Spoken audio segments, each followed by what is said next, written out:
Hey, it is your buddy, Peace and Harmony, with you here today. Much love going out to all the beautiful empowered harmonizers. We're zooming in and focusing in on a great viewer question, and that is, how do you keep your spirits up in the holidays when you know you're going to be around a toxic individual? Maybe they're narcissistic, psychopathic. We're not here to put labels, we're not here to judge. But how do you keep your spirits up when there's someone who just seems to undermine you? They seem to make repeated jabs. They seem to give you off looks, off color remarks. They say things that really make you uncomfortable or are critical in nature.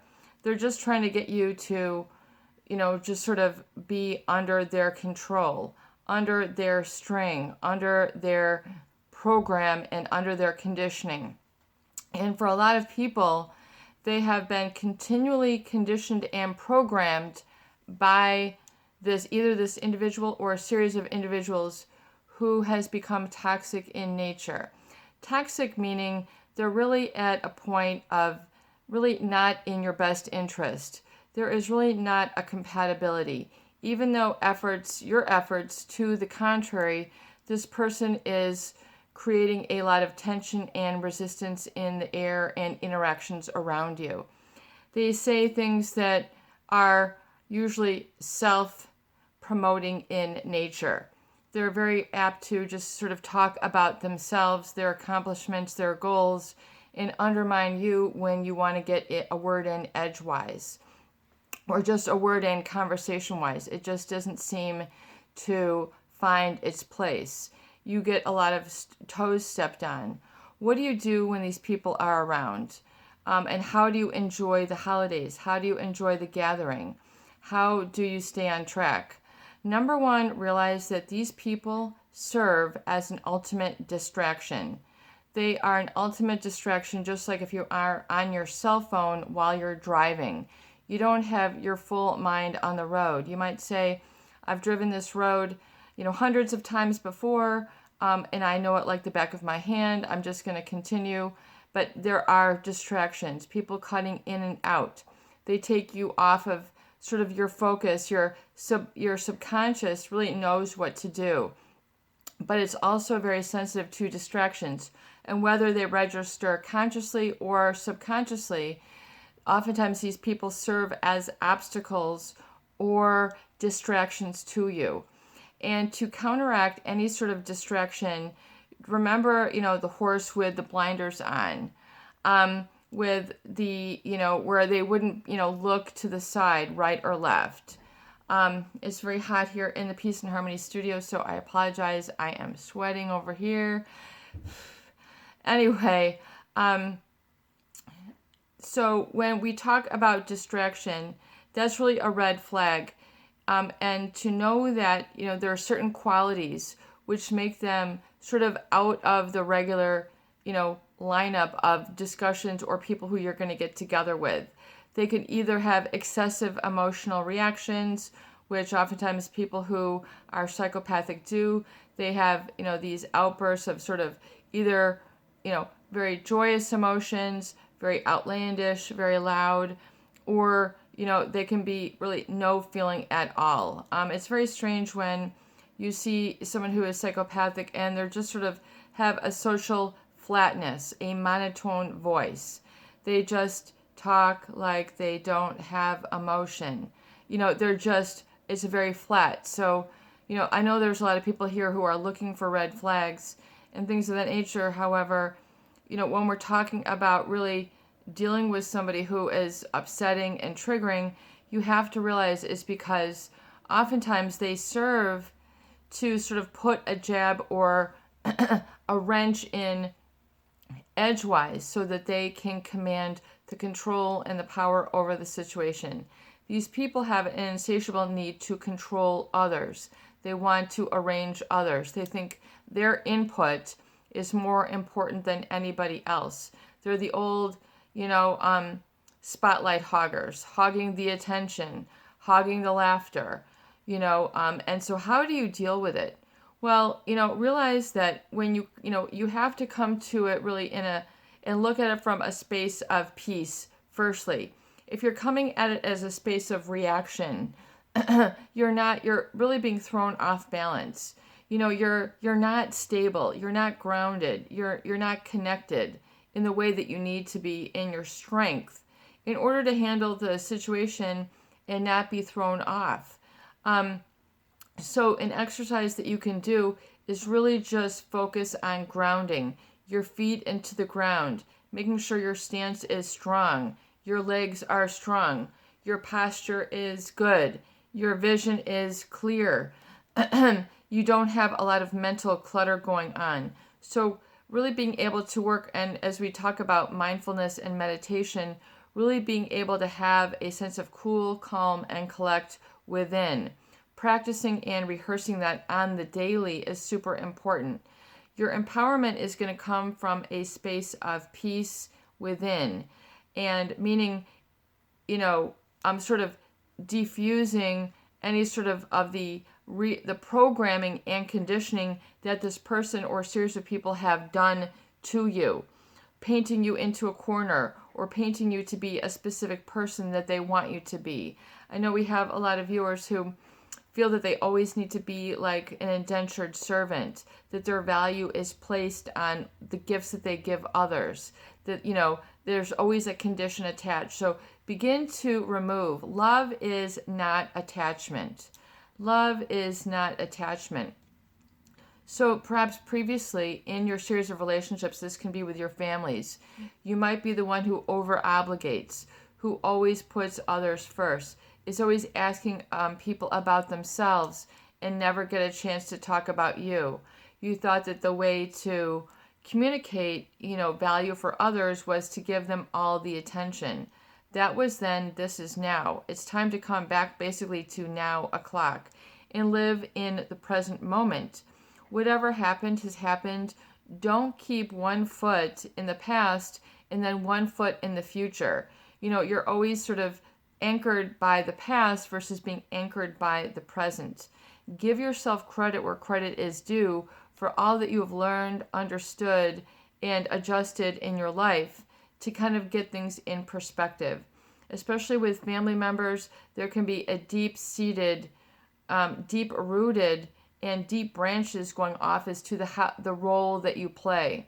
This person always does this. This person always does this. This person always needs this. Look at the always and start making them, a little bit backing off from the always. Because, if you always do this, you always do that, there's going to be this sort of predictability going on that these people engage in, and then you're just walking into the trap.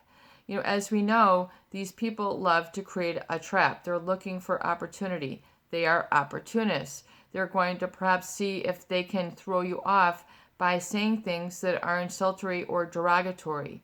Things that will make you triggered and be reactive.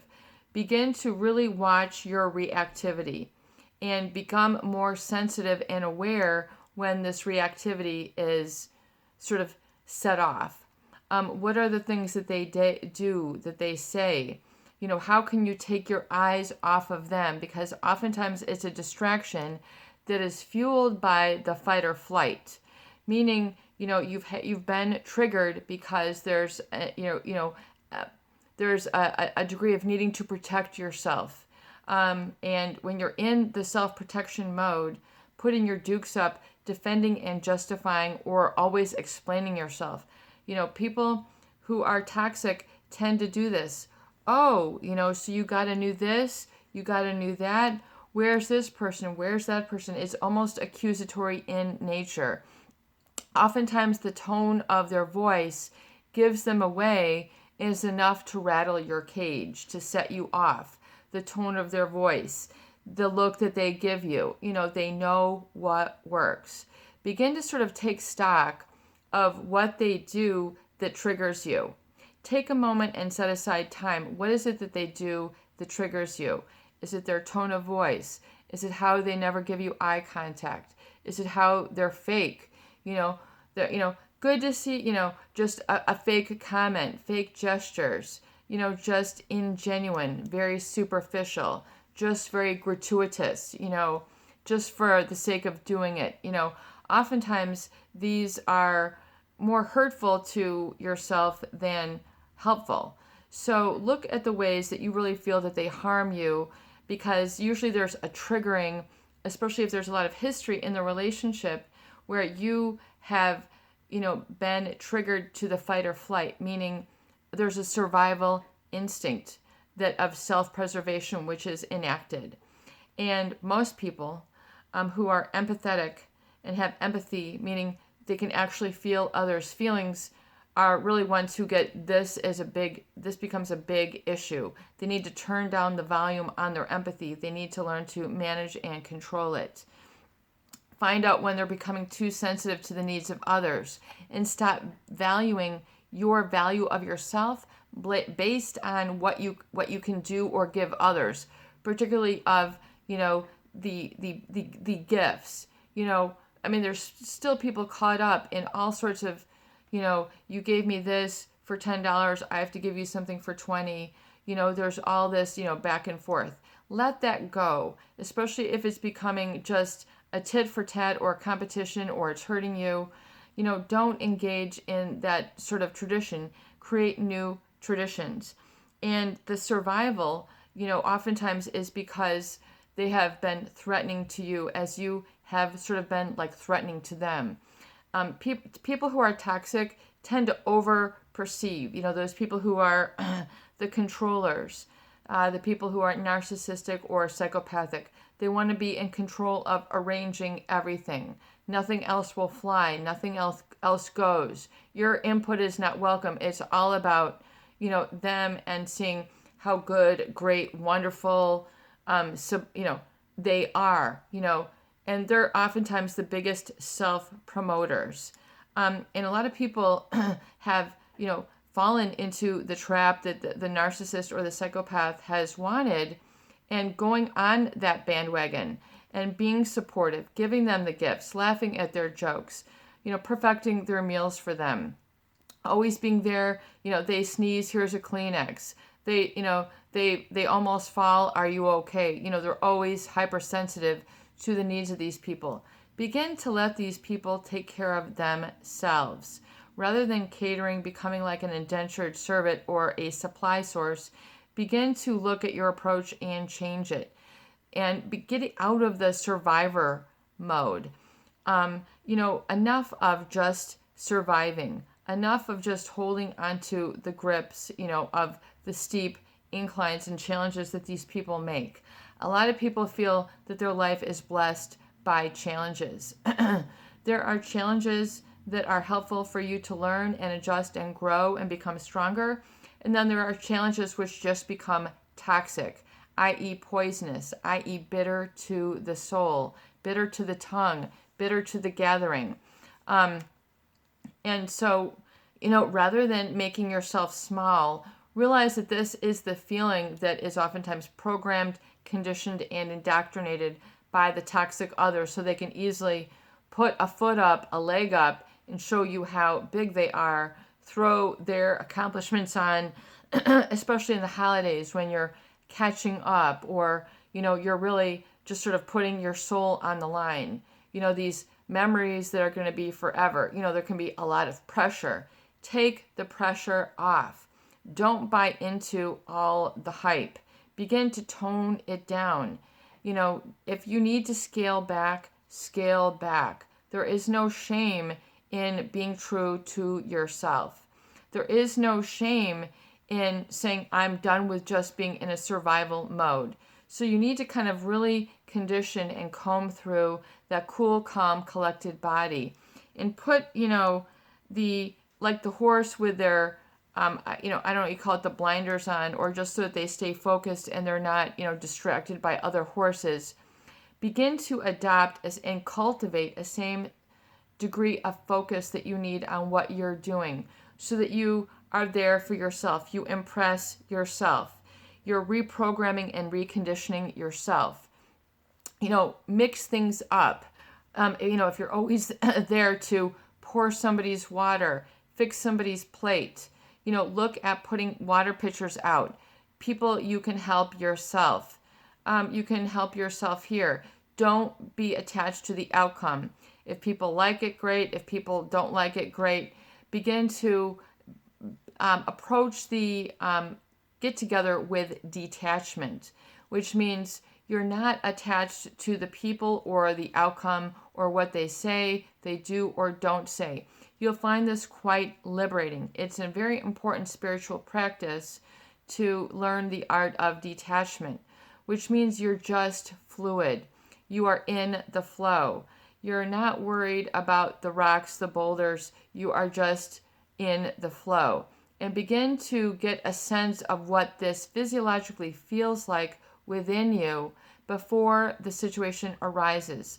I basically call this mental forecasting. Just like as if, the weather says it's going to be sunny and 75, you know how that feels. You know what to wear. You know how it's going to feel. You kind of know what you want to eat and how you like things. Also, if the forecast is for 12 degrees below zero, whipping winds and ice storms, you kind of know how it's going to feel. You know how to dress. You know how to protect yourself. You know what you're going to need to eat to keep your body in homeostasis. Mental forecasting. So begin to create a positive mental forecast for yourself. And that make sure that you have your boundaries and standards intact so that they are set up properly and you're not finding yourself always over obligating, overdoing, feeling overly sensitive, over, whatever it is, so that, you're not finding yourself in a state of regret or doing or say something that you regret. Begin to tighten it up and know where you don't want to jump off the cliff. Here we go again with this story. Here we go again with this person talking about how wonderful they are, and you're getting into their self-promotion. Don't be afraid to take an intermission. Go and, do something in the kitchen. Go and do something upstairs, downstairs, in your car, and begin to get more feeling of control and grip yourself. Really get a sense of strength within yourself. And the affirmations, I am strong. I am focused. I am in a space of wisdom. I am on the right dimension where I am seeing things clearly. Meaning you're on a heightened perspective. You're coming from not an altered state of conscious, but an enlightened state of conscious. Means you know what you're dealing with and you're not giving it its weight in salt the way that it had disrupted you or imbalanced you previously. Begin to understand the key word of balance and homeostasis and not biting the carrot. Don't take the bait, the trap that is planted. These individuals are, 24/7 planting traps. Okay, this is what they do to, people. And unless you are aware and awakened, you're going to find yourself in the trap. Just like a lot of viewers who have come to the channel for healing, they found themselves in that trap. They found themselves there and they don't want to go back. Been there, done that, got the t-shirt, and the t-shirt ain't fitting no more. It ain't a role that, I am applying for. I've already given my pink slip. I am not that you make me out to be. That is the programming and conditioning, the way that they have programmed and conditioned you through the things that they've said and done, and they got in there perhaps under your skin, affected how you felt.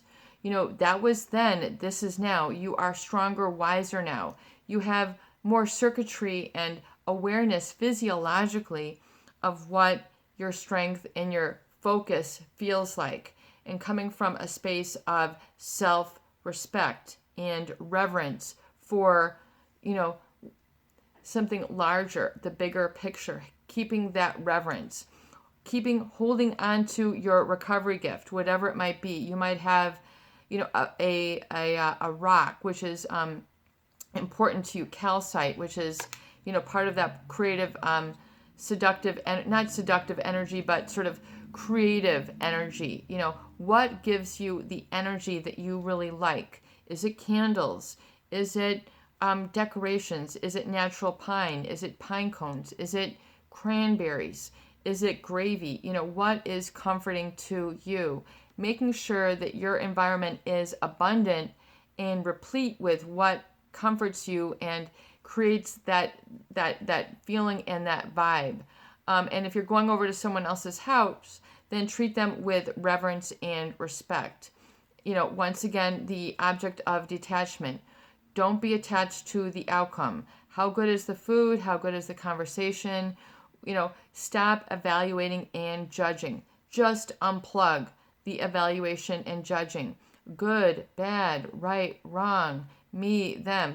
Just begin to experiment with letting go. Once you do this, I'm sure you'll find a great degree of liberation, and you won't feel so agitated, frustrated, stressed out. Stress is not good for the body.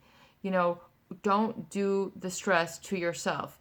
Stress is not written on the ceiling. Pressure is not written on the, on the door. There's just begin to write something else. Liberty, freedom, happiness, versus all the stress. Don't fall into the hype. So we can do a lot of videos on this, but I hope that this video and some of the discussion does help. Please share, please subscribe, and please donate for more great tools, videos, discussion, and support. Peace out. Have a beautiful day.